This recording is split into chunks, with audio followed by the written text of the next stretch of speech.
Buenos días, buenas tardes o buenas noches y bienvenidos a un episodio más del podcast de Círculo Mágico de Madrid. Hoy tenemos la gran alegría de que nos acompaña Agustín Jiménez. ¿Qué tal, Agustín? Hola, ¿cómo estáis? Fantástico. Bien, aquí estamos.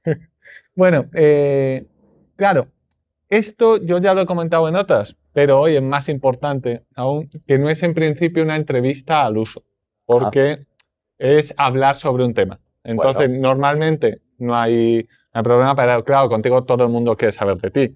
Bueno, se van descubriendo cosas. Claro, todo el mundo que haya abierto este podcast va a decir, pero simplemente no es una entrevista porque hay muchas, yo he visto que hay muchos podcasts que ya han hablado pues de tus inicios, de tu trayectoria y de todo, que es muy interesante, pero que lo ponen a contar. Y yo confío en que el oyente lo busca, pero no confío tanto. Bueno, confío. No confío ni en tener oyente, la verdad. Hay que acercarles las cosas. Efectivamente, mira, en los museos hay que catalogar. Es decir, mira, esto es de este periodo y esto de otro, ¿no? Si no quieres ver hoy el etrusco, te lo quito. Correcto. Entonces, les he hecho una lista de los podcasts que me he visto yo para esta entrevista. Perfecto. Si falta alguno, te lo diré. Bueno, va a faltar porque has estado en todos los podcasts del mundo. Siempre hay un efecto, hay algo raro en esta biografía, ¿verdad? Entonces, tienes de largo los que Andreu llama de secuestro, de confesar cosas porque ya llevas 2 horas allí, el sentido de la birra. Sentido de la birra, sí, eso fue de los de cuando el sentido de la birra no era el sentido de la birra, cuando ya pues creo que fue medio pandemia o pospandemia. Sí, estuvo en un periodo ahí casi. Pues hace ya 5 años, o sea que sí tuvo que caer. Sí, por ahí cerca, sí. También de estos largos, el de Detrás de la Magia, vinculado con. Sí. Y te hicieron un colega mago y un colega cómico, que era El poder de la comedia, que eso fue en pandemia, pero eso fue por Twitch, yo lo vi, me gustó mucho. Ese ya no lo pueden encontrar. No me acuerdo bastante de este. Pero más, porque, vamos a ver, también está, el de Mi año favorito, que es el de también, Rovira, que en ese no es tanto de entrevista como tal. Tienes que llevar un año, creo que llevé un año en el que pasó muy pocas cosas, o que pasaron muy pocas cosas. Un año que era como muy, históricamente era muy vacío, me parece, no me acuerdo, pero sí. Elegí un año muy raro. Luego, uno de A las Bravas que hiciste el año pasado. Sí, en hacer, con Raúl Pérez, que este era de mientras tomas salsa picante, sí. Sí, además sí, va subiendo de, creo que llega a son 8 o 9, es una exageración. Sí, se va notando. Gané la medalla, pero porque soy extremeño, porque estamos acostumbrados al picante, y también tomas leche entre medias, para ser sinceros, te dan leche, para que tú puedas... Para que yo continúo, sí, si no tienes nada que hacer y tienes buen estómago, yo tengo muy buen estómago y tengo muy buena digestión, y eso es algo, eso yo creo que es una cualidad maravillosa para nuestro oficio y para todo, y para cuando te haces mayor. O sea, yo tengo un tracto intestinal excelente, pero me castigo con picante, entonces yo creo que lo superé bien, sí, por eso. Sí. Luego otro que es también de estilo comida y yo lo he descubierto gracias a ti. A ver. La comedia de Flo. De Flo, sí, la comedia. Que es del hacer, por lo visto. Sí, está. Además íbamos a, no sé si a un asador, a una cosa, a un sitio muy, muy así. Yo solamente vi el podcast, pero escuché, pero sí que estaba guay. Muy reciente, que justo hemos hablado del antes, es el de La Hora de Padre, que es el que tiene un tema político. Sí, metían cuñas así como de y esto, otro. Pero yo creo que es un poco que últimamente se está llevando a ver si te sacan la pieza, que a mí me parece bien, pero como ya sabes que vivimos en un descontexto, no en descontento, sino descontexto, entonces es muy fácil. Yo entiendo también un poco lo que es la pesca de arrastre. Tú sueltas, nosotros lo hacemos en nuestro podcast, o sea, soltar pequeños bits. Pero claro, como nuestro no es política, es humor. Luego hablamos y luego luego hay otro podcast que también he hecho, que no sé si conoces, que lo desconoce mucha gente. Lo digo porque siempre me gusta en todas las entrevistas, ¡pum!, te sorprenderé, ya te suelto la mierda. Al fondo a la derecha, que es un podcast sobre incontinencia masculina que presentaba y dirigía yo. Está qué chulo. Sí, patrocinado por una marca de ¿cómo le llaman ellos? Ahora no lo voy a decir bien. Como de compresas masculinas, ¿vale? Pero que protectores masculinos lo llaman, para no ofender mucho al hombre, no le dé complejillo, pero es para las pérdidas masculinas, que los hombres las tienen también, igual que las mujeres, lo que pasa que no es un tabú. Entonces decidimos, a través del humor, Hacíamos, y van muchos cómicos, o sea, iba Javier Cansado, han ido casi todos los cómicos, gente de la comedia, el Langui, compañeros míos de comedia, ha estado todo el mundo, mujeres de todo tipo, quiero decirte, de la comedia han venido muchas mujeres también a hablar de nosotros, de cómo nos meamos. Es así, ¿eh? Es así. Sí. Y entonces es una rareza, pero son 2 temporadas y tiene premios y todos internacionales a Qué chulo, claro. Yo ahora voy a decir, yo esto lo he dado por si la gente no busca, pero mi clave ha sido poner Agustín Jiménez en Spotify. O sea, yo muchos ya te los había escuchado. Sí. El sentido de la vida, el poder de la comedia, que no. Pero si buscas Agustín Jiménez en Spotify, pues el problema es que Comedy Central decidió rentabilizar todos los monólogos que había. Entonces, tienes que ir picando, porque claro, todos tus monólogos de Comedy Central están, no sé si enteros o salteados. Bueno, hay una así. cosa ahí también muy, muy extraña con Comedy Central que tenemos que de hace tiempo que no sé, esto algún día lo tendremos que sentar a hablar, porque hay una especie como de veto, entre comillas. En cierta época se produce un veto y empezaron una cosa como de acusarme de autoplagio, fíjate tú lo que es esto, de que yo no podía hacer mis monólogos en otros sitios. Ya. Entonces, porque ellos tenían la exclusiva, pero el material es tuyo. Eso he hablado con la sociedad de autores. O sea, lo tuyo es tuyo y lo que has escrito va a ser tuyo siempre y eso no se puede renunciar. Entonces fue una cosa muy rara. Y desde entonces yo no firmé un papel, algunos lo firman porque obviamente necesitan el trabajo, pero yo no firmé ese papel en el que renunciaba a ciertas cosas y desde hace mucho tiempo tal. Pero eso tengo que hablarlo. O sea, esto es cosa de un día decir, oye, ¿qué ha pasado con esto, tío? Y claro, porque tú no lo entendí muy bien. Sí que he visto también tu web que eres yo creo que el monologuista que ha hecho más, ha escrito y representado más. Sí. Ya no sé si en el Club de la Comedia o en Comedy Central. En Paramount Comedy, cuando empezaba se llama Paramount Comedy. O sea, el primero fue Paramount, el club. Sí, hice muchos monólogos. Yo creo que también tenía mucho material de cuentacuentos. Cuando yo trabajaba de cuentacuentos, que luego fui adaptando, más luego ideas. Y es verdad que había la deadline esta que te ponen muchas veces. Tal día tienes que hacer un monólogo y eso nos obligó a escribir en un momento que no existía la forma de escribir. Sí. Luego en el club, como eres autor, la verdad es que hay un montón de monólogos. No sé cuántos he llegado a contar. Cada vez pues como autor y como intérprete. Sí, hay muchísimos. Yo quería, ya me estoy adelantando a mi propio guión, pero bueno, comentabas que tenías uno de los mismos son unos. Sí, es el ultimísimo, ese es el último que está. Y no lo encontrarás, te lo encuentras si entras en la. Si tú lo pones, lo encuentras en la sexta, pues miraré. En la página de la sexta. Sí, si pones los mismos son unos putos psicópatas, esa es la frase. Porque ese yo he hecho algunas cosas. Ese monólogo sí está en México, porque hay gente que reaccionando a cómicos. Hay una especie de eso de reaccionando a cómicos. Entonces hay unos mexicanos, o sea, hay de todos argentinos viendo monólogos, no es míos, tal, de mucha gente. Y en ellos lo tienen, lo están observando, pero han hecho una cosa, como no sé cómo se hace, como una especie de velo del fondo para que no en autores no les salte o lo que sea de la digitalización de derechos. Pero si realmente admira mucho ese monólogo. Yo le tengo mucho cariño. Yo le tengo muchísima curiosidad porque yo estudié con Piris, José Piris. Tenía la Nouveau Colombier. Sí. Y yo hice un año solo de pantomima. De pantomima. Pero sí que me daba mucha curiosidad. Pero aquí hago al final, porque me dijeron, lo pidieron ellos, hago una rutina de pantomima clásica, metiéndose con la pantomima. Yo creo que es la forma de hacerlo, o sea, como de. Y luego al final me tira sombrero flex, el sombrero de Tabagán, lo meto al final, pero porque lo pidieron ellos. Oye, ¿tú no tenías una cosa con un sombrero? Mételo así. Además parece que está de clavo. Digo, bueno, y por cierto, una última cosa, pero muy rápida. O sea, ni siquiera era el que hacía aquí, ¿cómo se llamaba? Regueira, o el que hacía Milique, o sea, que es un clásico. O sea, es un clásico de los payasos. Y esto lo hacíamos, yo lo aprendí porque era una cosa como de payasos que hacías en pantomima, se hacía muchísimo, ¿no? De personajes, pero con un solo sombrero.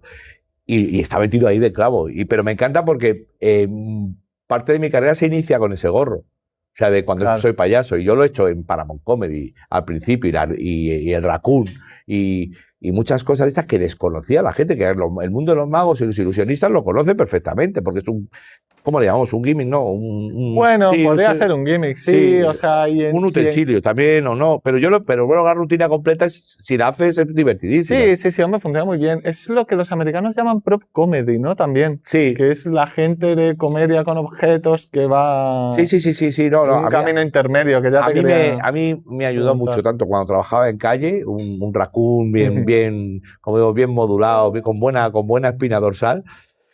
Porque ahora están llegando feos, ¿eh? Está costando mucho moverlos. Esto hay que hablarlo algún día. Yo cuando quise coger, porque estaba haciendo algunas cosas de títeres, marionetas, y digo, voy a cogerme uno. Y todos los que había ya eran horribles. Ya, no. Yo conseguí uno por correo, por suerte, si tienes suerte, y llegó uno blanco muy bonito y una mofeta, o sea, una mofeta también muy chula. Lo que pasa que es verdad que la mofeta, pues el problema que tienes es que se te diluye un poco con un traje negro, con algo, eso. Claro. Pero está bien para hacer algún gag. Pero lo que sí he descubierto, y esto claro que tiene mucho que ver con la ingeniería que envuelve la magia, el ilusionismo o las artes escénicas, hay una tienda de muelles cerca por la Ronda de Atocha, por la calle. Sí, es verdad, hay una tienda gigante de muelles ahí. Sí, y este hombre, que no me acuerdo cómo se llama, y le pido disculpas porque claro, se llama Pedro, no sé qué, no me acuerdo el nombre, Pablo, pues igual, ya intentaré acordarme por respeto a él. Y tienen los muelles estos, nos ayuda. Él me dice que muchos magos o ilusionistas van allí a cambiarle el muelle. Y ahí yo le he comprado alguno para meterlo en algún muñeco. Y es verdad que tiene muelles, vas allí, te deja probarlos. Es una cosa muy artesanal. Yo creo que debe ser de las últimas tiendas artesanales que existan. Sí. Pero tiene muelles de todo tipo. O sea, de todo tipo y tamaño. Sí. Es muy gracioso porque es una tienda de un tamaño y en el centro de Madrid. Está al lado de Reina Sofía, o sea, entre Reina Sofía y el Price.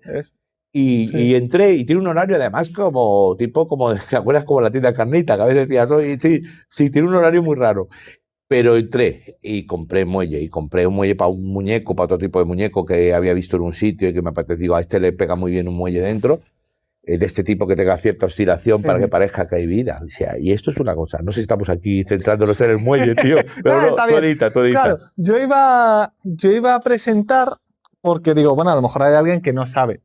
No, puede ser, sí. Agustín Jiménez. Por el nombre no. Pero... Y buscando cómo presentar, digo, viéndome también entrevistas de cómo te presentas, digo, entre cómico, monologuista, payaso, y la definición que he dado al final es cómico en el sentido de los cómicos de la legua. Sí, antiguo, sí, yo creo que... Porque yo creo que es un actor con una, que hemos hablado también, una formación actoral muy amplia y que sirve mucho, pero con esa habilidad para sobrevivir, para ganarse el público y el pan. Mira, es una definición. El cómico es un actor con hambre, sí.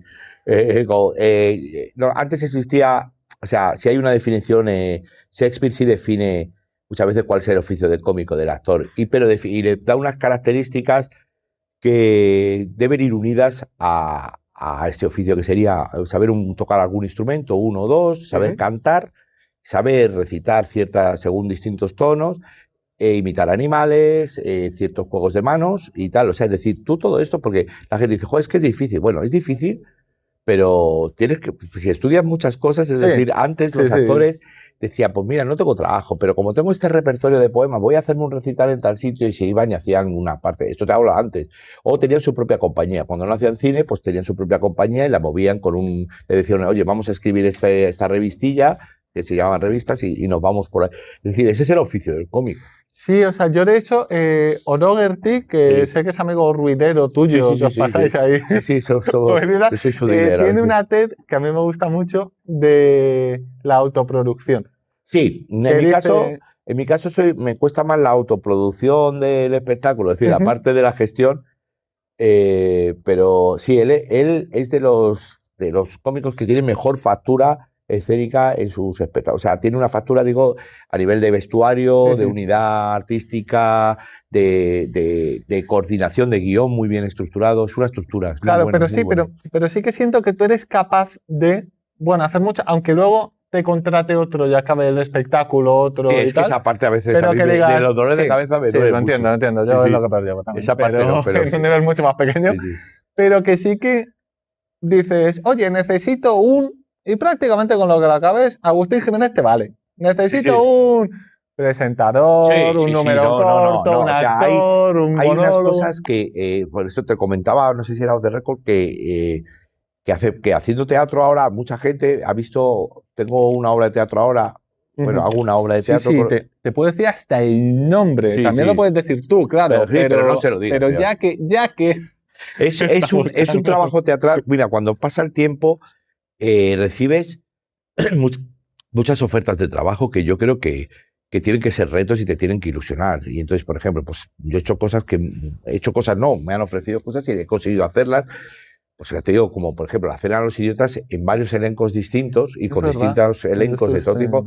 Es un personaje que me separaba mucho de aquel personaje macarra que había creado yo para escena. Porque yo no era así, o sea, realmente nunca he sido un tío así. Pero es verdad que tenía una presencia muy chulesca y me gustaba a mí, era tú mejor tú, el que subes al escenario. Pero ¿no? Incluso en el propio stand-up, porque eso salió mucho también por el monólogo que más pero petó en la época, que era el del macho ibérico. El canallita, esto lo hablaba con que es un personaje que... Pero luego yo mirando tus stand-up, en el que vas de bajito, en el que va todo de bajito, el personaje cambia completamente de vestuario. Ya, pero es que ahí venía de un ensayo, venía de estar haciendo la Cena a los Idiotas y prácticamente era el vestuario. Fuiste en directo. Es que eso es lo que le digo a la gente. Si tú nos lo decían en la escuela de dramático, cuando decía, ¿y qué ropa llevo? Dice, no, venís mucho en chándal, porque hay mucha gente que se ponía chándal para ir a las clases de teatro. Dice, la vida no va a ser así, la vida te va a pillar en vaqueros, yendo a un ensayo, a otro, tener un cierto calzado cómodo, pero eliges un calzado que sea cómodo, pero a la vez te salga para salir a actuar. O sea, yo a veces voy medio vestido en el tren, pero para ponerme luego una camisa chorrera, pero el chaleco, prácticamente yo voy con un look muchas veces que te serviría. Que sí que me serviría. Y en este caso fue una cosa, y dije, mira, voy a escribir este de bajitos que me va a venir muy bien. De hecho, la corbata es mucho más larga. Efectivamente, es que hay mucho juego. Es que hay mucho juego con el vestuario. No, era un cambio de registro, pero además que me venía, porque en una época, dice, el look lo he perdido completamente. Vengo de otra cosa que estaba haciendo. Pero esto también hay que educar al público en que tú también les tienes que hacer propuestas. Esto te lo va a decir muchos artistas. David Bowie proponía cosas, las compras o no las compras, pero hay que decir al espectador, oye, yo tengo unos espectadores de teatro muy fieles que son solo de teatro y quieren verme como actor de teatro porque están convencidos de que lo que estoy haciendo, y yo estoy convencido porque trabajo mucho de esto. Luego hay un público de monólogos y luego dentro del público de monólogos, de ciertos monólogos. Este me gusta más, yo soy de este y yo soy de estos. Es alucinante esa parte. Y luego hay un público también que te compra en televisión, te compra tus apariciones televisivas. Le parece que le molas mucho que estés en televisión y cada vez que estás en una entrevista o en un programa participando de concursante, porque yo soy mucho también una cosa que creo que la gente no conoce, que es el cómico de guardia. Es un cómico al que llamas, lo que tú dices, llámalo. Para pasapalabra, mucho y así, ¿no? Yo he ido a pasapalabra y he dado 2 botes en pasapalabra, 2 botes. Sí. Que el otro día estaba hablando con no sé qué y digo, ¿cuánto he venido yo, tío? Y fui, el martes fui.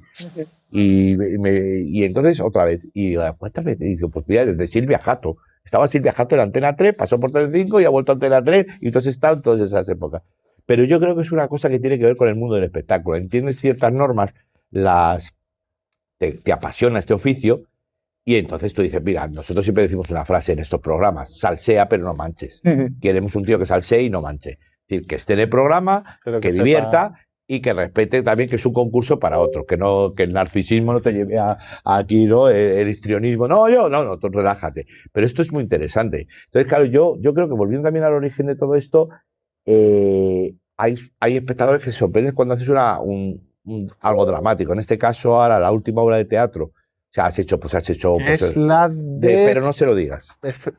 O sea, pero haces obras de teatro en la que son de 2 personajes, por ejemplo, en una, ¿no? Eran 2 personajes que hacíamos. Hacía mucho tiempo que no hacía, pero muchísimo, millones de años que no hacía una de 2, que es una cosa muy interesante como trabajo actoral. Que esta es de 3, ¿no? La de esta es de 3, sí. Pero, ¿sabes? La cantidad, ¿sabes? Que es una cosa, tanto cuando ya te explico. Ben-Hur, hicimos Ben-Hur en Mérida, Ben-Hur es Illana. O sea, es un espectáculo de Illana, un espectáculo de Ben-Hur, de la película, basado en la película, con las cuadrigas. Eso me atraía muchísimo. Un musical hace poco también hicimos en Mérida, me metí en un musical. Bueno, que ese era el aroma de Roma, el de Woody Aragón. Claro, Woody me escuchó cantar y dijo, coño, canta bien, en su tesitura. Claro, como digo yo siempre, ponme en barítono, no me pongas. Pero dice, canta bien, entona, me hizo una prueba y dijo, vale, pues vamos para allá. Y la vendimos. Eso fue una idea vendida así, que prácticamente los locos asaltan el manicomio. Y lo compraron, de verdad. Es un musical maravilloso. Y todas estas propuestas que te van haciendo, el idiota como un cambio de registro, o ahora me interesa que hagas esto. A veces hay una serie de obritas de teatro, sustituciones, Relámpago. Me acuerdo que, por ejemplo, en El Apagón también, que la dirigía Joe de Illana también. El Apagón es una obra de teatro llena de slapstick, de golpes y de tal, que se hace como a oscuras, para el espectador no, pero para Sí. Y aquí sustituía yo a Gabino Diego. Entonces fue una sustitución de una semana, pum, y te quedas 3 meses allí, pero de pronto dices, todo está hecho. Pero he llegado en Claro, todo está hecho, la obra está hecha. Tú solo tienes que entrar ahí y no molestar de protagonista, que eso es otra también, como dices. Porque dices, bueno, pues me das un papel, paso 2 bandejas, no, de prota. Y ahí lo único que tenías que hacer es, ¿qué ha hecho esta persona? Vale, ¿por dónde va esto? No molestarlo, que te decía cómico de cualidad. Y en este último trabajo, que es el que defiendo muchísimo, pero porque me parecía un reto muy grande, hablo muy poco durante la obra de teatro, pero muy poco te estoy diciendo, sí, bueno, no sé. Y la gente va entrando en ese juego y dice, vale, o sea, hoy nos está vendiendo, los otros hablan y él recibe, De hecho, he visto justo porque en el Instagram la última publicación que han subido de eso que te han etiquetado, efectivamente es un monólogo de la otra persona, cómico, todo el rato, con remates, de hecho, bastante claro de premisa y va subiendo el remate. Yo solo tengo que reaccionar. Es el de los niños que ha cogido a los niños y va subiendo el remate, va subiendo el remate. Claro, esto es un matrimonio, esta obra se llama Pero no se lo digas por eso, porque es un matrimonio que recibe a una persona, en este caso soy yo, que lo ha dejado con su novia y tal, ya ha salido con un poco de terapia, está mejor, y viene a ver a sus amigos que hace 3 años que no ve. Sus amigos son un matrimonio deleznable, es lo peor. De hecho, el director, cuando me lo vendía, es una pesadilla. Tú imagínate que estos tíos gozaran con joder a la gente, con fastidiarles, con soltarle toda su mierda. Entonces, el momento que se quedan solas con la chica, con la mujer le suelta toda una ristra, pero es horrible, es un puto infierno. Perdóname que la expresión, pero realmente es una tortura. Y está, como decir, poco a poco. Y luego cuando aparece él y ella se va porque se cae, y se va un momento de escena, o sea, es quedarse uno con otro, es el otro que le vuelve a echar mierda encima de la otra. O sea, están ellos peor. Son horribles, de verdad. No quiero hacer ningún spoiler, pero realmente es muy exagerado. Ella bebe muchísimo, él odia a la hija, dice que está poseída, realmente lo cree. O sea, son gente muy rara. Esta gente que te encuentras que creen cosas de Instagram, de no sé qué, porque dice que no, que eso es cultura. O sea, son completamente lo que tú nunca querrías quedarte, y eso me lo dijo el autor. Dice, a mí me ocurrió, me quedé hablando con unos y con otros, y no como tú, tu personaje, que lo están jodiendo realmente, y empieza a beber. El trabajo que me gustaba, me atraía, es el de la escucha en el actor, que es una cosa que te enseñan en la escuela, pero que nadie quiere hacer porque todos queremos hablar, pero realmente es muy interesante. Perdona, en acrobacia, el portor. El portor. En acrobacia que está el portor de Ágil es el portor, que todo el mundo dice, uy, ¿cómo salta el otro? ¿No? Bueno, uy, pues yo te tiro, exactamente. Bueno. El actor support. Y en este caso, hay lo bonito de este personaje, además el director dijo, me dio a elegir, ¿quién es el marido? Tal. Y él pensó que iba a coger el que más hablaba. Digo, no, quiero el otro. Dice, el otro, tío, tú que eres monologuista. Digo, el otro es el interesante. Pero a mi entender era un trabajo que yo creo que se va a estudiar. O sea, es decir, porque es algo como muy interesante. Es que pensaba que para los que estén interesados y entren... Oye, hay muchos deberes para los que escuchan el podcast. Pero, la vida, el oficio es lo que pero yo siempre digo, como nos solemos encontrar, cuando tú les nombras algo, de pronto ellos lo ven en otros sitios, pues estos me habían hablado de ello, y eso ayuda. Pues en el Instagram es que me parece efectivamente una buena lección de dramaturgia por un lado y de estructuras cómicas, pero también de actuación, porque tu reacción es muy... De hecho, de dibujo animado. Sí, porque es justo cuando estás con el café y efectivamente. Sí, además se ve, yo lo veo perfectamente porque yo lo tengo medido, estoy mirando el vaso, estoy mirando porque estoy esperando justo al que lo vaya a decir. O sea, además eso es todo un trabajo de que no se lo espere, nunca falla. El escupir es un homenaje, el escupir no falla nunca. Y hay una carcaja del público en ese momento y es que es como muy bien, el remate está muy bien hecho. O sea, en stand-up, solo en monólogo funcionaría, yo creo. Pero claro, si eso lo apoya la reacción del compañero y es una reacción tan exagerada y tienes slapstick y todo el rato. Y luego, obviamente, sí tiene una traca final, que eso yo creo que esto en lo que yo últimamente salgo temblando de emoción. Y lo digo en serio, o sea, pocas veces te emocionas, sí, pero llega un momento cuando te propones retos artísticos y realmente te tocan, en este caso, salgo temblando porque es verdad que al final tiene un monólogo, sí estalla.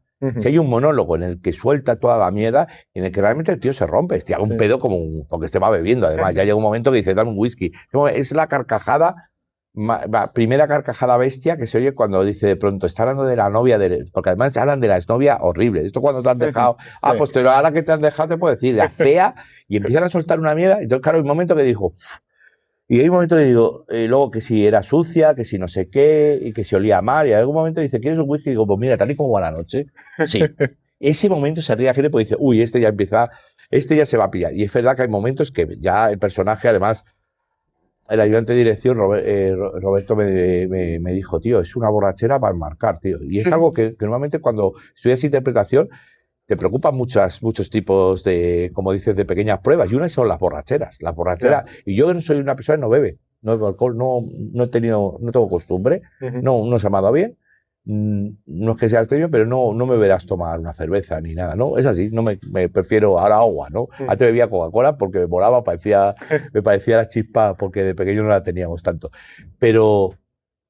mis hijos me decían, hostia, tío, y dice, mira, dices, te hemos visto borracho, dice, o sea, es una borrachera, pero creo que el que nunca se ha emborrachado creo que lo hace mejor, porque está estudiándola desde fuera, hemos visto tantos borrachos, yo siempre me he quedado mirando a otros, y realmente, yo que me hubiera gustado ser antropólogo, me fascina, o sea, me parece una danza en tribal, el que se mueve mal, el que hierra, el que habla pegado, es un universo, y yo creo que por eso quizá la explicación me la he dado yo, por eso. Vale, entonces voy a hacer un resumen muy rápido de tu formación y todo lo que haces, simplemente para que tengan una idea general, porque luego quiero que des opiniones sobre el mundo de la magia, cómo se ve desde fuera, entonces, para que tengan. Eres actor formado en la RESAD. Sí, la escuela del 93. Que no sé si coincidiste con Goyo Jiménez. Goyo Jiménez es posterior. Yo sí coincidimos alguna vez, pero vamos, teníamos algún trato así. Sí, pero no íbamos al mismo curso, no. Antes de mí salía Javier Cámara. Javier Cámara fue el que, cuando yo estudiaba en el instituto, de bachillerato, trabajaba también de director de teatro, a veces venía a ayudar al director y venían de la Escuela de Arte Dramático. Yo tuve la suerte de tener profesores de la Escuela de Arte Dramático en el instituto, que normalmente eran profes de literatura y eso a mí me ayudó mucho a que me lanzara. Luego estuviste haciendo cuentacuentos, como decías, luego ahí pasaste a monologuista, la primera generación de Paramount Comedy, muy buena entrevista de ruidero, estamos haciendo involuntariamente. Sí, no pasa nada. Pero está viendo aquí números de crowd alrededor. Sí. No pasa nada, estamos aquí. Ahora soy yo. Sí. Bueno, van a cambiar la puerta. A mí me han dicho que hoy iban a cambiar la puerta. Efectivamente. Entonces, yo con que no tengan que taladrar la puerta hasta la entrevista me doy por contento. Bueno, lo viste de la primera etapa de Paramount Comedy, como decíamos. Sí, durante muchos años. Guionista también, que escribiste en 7 vidas también y actuaste en 7 vidas. Estuve 3 meses en 7 vidas. Y en bastantes otros. Sí, en series como Casi Perfecto, una serie de Emilio Aragón. Hace poco además estuve con él, Emilio, y se acordaba de esto porque me propuso él, oye, me vio un día, oye, ¿te importaría acercarte? A veces, y esto lo hacía yo con Luis Piedrahita también, que también era guionista y es... a veces ibas a grupos de apoyo de guión, o sea, los guionistas también son grupos y dices, oye, pueden venir 2 de fuera, a veces refrescan. Sí, lo que es la Writer's Room. Sí, exactamente, en la Writer te ponían allí y tal, pero a veces era refuerzo, te enviaban a uno, a otro, porque a veces, yo por ejemplo en mi caso hubo una época que decía, mira, yo no quiero escribir más. O sea, para otros y tal, no por nada, sino que por esto, que no me apetecía escribir, por lo que fuera. Se me da bien, pero no me gusta ponerme. Sí, bueno. Yo creo que hay gente pero luego es verdad que una vez dentro me absorbe, o sea, que sí, pero sí, para esto, para la obra de José Mota, bueno, y tus propios guiones y para otra gente, sí. Luego también, dibujante. Bueno, sí. ¿Caricaturista o dibujante? Sí, caricaturista. Caricatura, sí. No, pero dibujo mucho. La verdad es que he ilustrado libros para gente y tal. Me falta la parte digital. Pero bueno, ahora vendrá, como digo yo, ¿no? Digo la parte digital, es pasarlo a digital. Sí, yo que cuando he colaborado en revistas, estoy ahora también en la revista El Churro Ilustrado, en otras, pues los caneo y los envío, tío, pero no tengo que ir a un Word Center, pero me gustaría tener, ahora que tengo un hijo que es diseñador gráfico, ya me los está limpiando. Todo el mundo, mi chica ha estudiado ilustración y al principio ya hacía más manual, ya todo es digital porque claro, a la hora incluso de maquetarlo y de todo, Yo ahora me hacen los carteles y es como, bueno, es que lo hacen capas. Es que yo puedo quitar y decir, no, esto es del título, me lo quitas. No, yo además adoptaré ese. Es que es lo próximo que me queda, pero aún así sigo es que dibujando en lienzos y en cosas. Por ejemplo, una de las cosas que hago que son lunas, o sea, moons, así lunas redondas. Empecé a comprar lienzos redondos en no sé qué sitio y se me da bien hacer lunas, pero con los cráteres y tal, lo hago con una especie de pequeño yeso, con una pintura gris y no sé cuántos. Le voy dando tal y luego encima lo he hecho un spray de estos que por si lo quieres ver también en la oscuridad. Y es una cosa que no es ni siquiera, no creo que ni siquiera catalogado como arte, pero me he dado cuenta que lo puedo comercializar. Que después te voy a decir, toma, dame 10 pavos. ¿Quieres una luna? 10 pavos. No, fíjate qué precio. Pero es preciosa. Te juro que cuando la ves, flipas, ¿eh? O sea, lo digo en serio. Tiene sus sombritas, o no sé qué. Se echa el spray negro desde un lateral para que todo esto tenga el relieve. Pero es una cosa que me aficiona. Es mi hobby, hacer lunas. Sí, es muy bonito. Es que es muy bonito cuando tú tuvieras esto. Entonces los hobbits se acercan, los hobbits, he dicho hobbits. Sí. Los hobbits se acercan.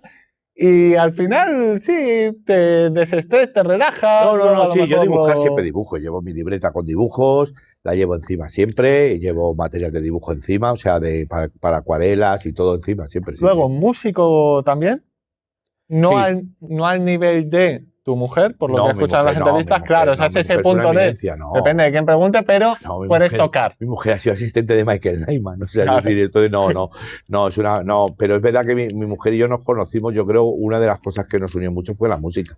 Ella dice que yo soy músico, que sería mejor músico que cómico, pero dice que aplico a la comedia reglas de la música, con lo cual dice. Porque lo dice bien. O sea, lo dice como que sería buen músico. Sí. No es que después de un show de stand-up te dice, tú serías mejor músico que cómico. No, lo dice porque ella ve que hay que.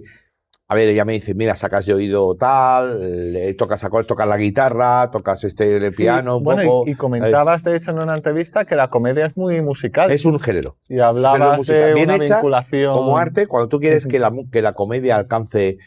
La comedia, como otras artes, pues tú puedes decir, pues mira, yo soy músico, no, tú haces pachangueo y tal, puede ser. Pues igual la comedia pasa lo mismo, no, soy cómico. Bueno, sí, a lo mejor lo haces chufla, son chistes pegados, te has hecho un repertorio, es como un karaoke, esto, tal.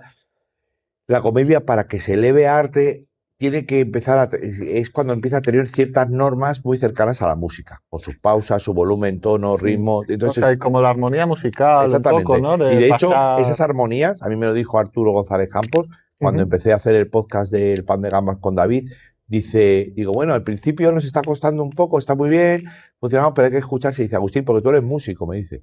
Tú eres un cómico que eres músico, o sea, nosotros te consideramos músico. Y a ti ahora tienes que hacer dúos y tienes que empezar a hacer segundas voces y tal, aprender. Has sido solista y es verdad. Y esto ha sido un trabajo de lo que tú decías antes, de un actor que soporta, otro sujeta. Claro, empieza otro universo nuevo. Y en escena, en comedia, también cuando estás haciendo teatro de comedia, prácticamente tienes que ver. Hay silencios, te juro que lo valoramos de una manera. Hay un momento, por ejemplo, en el teatro, yo me acerco a él muy despacio y va en ese tempo, va pum, pum, para soltar justo la frase en ese instante. Antes o después, moriría, tío, no sería gracioso. Y mucha gente te pregunta, pero si he dicho lo mismo. No, los tempos. Yo le llamo lo de la pesicola. ¿Sabes? No es lo mismo Coca-Cola que pesicola. Pesicola es más gracioso. Ponme una pesicola. Fíjate, es una tontería, has cambiado nada, dos cosas. Bueno, la sonoridad, también las palabras. Mucho, ¿eh? ¿Qué palabra voy a escoger para decir esto? ¿Por qué no me está funcionando? Y resulta que era cambiarle una cosa, tío. Yo siempre digo lo de los payasos, el saxofón, el salchichón, ¿sabes?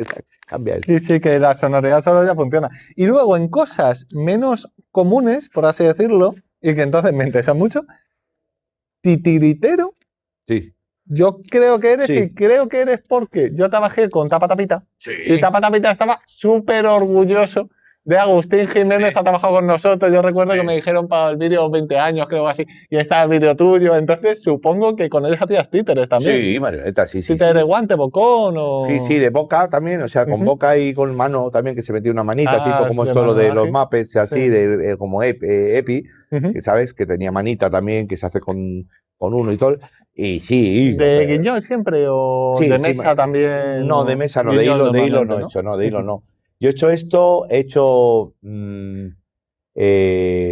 algo de ventriloquía también, algunas veces así, pero es como unas rutinas así en algún momento. Sí. Y bueno, lo que tú me has visto, mover raccoons o cositas de este tema. Sí, manejo del muñeco. Yo, por ejemplo, con Jaime Figueroa muchas veces yo le admiro muchísimo y tal, y hablamos mucho de cómo poner la mano, cómo mirar los muñecos, cómo cobran vida cuando los coges, nos interesa mucho.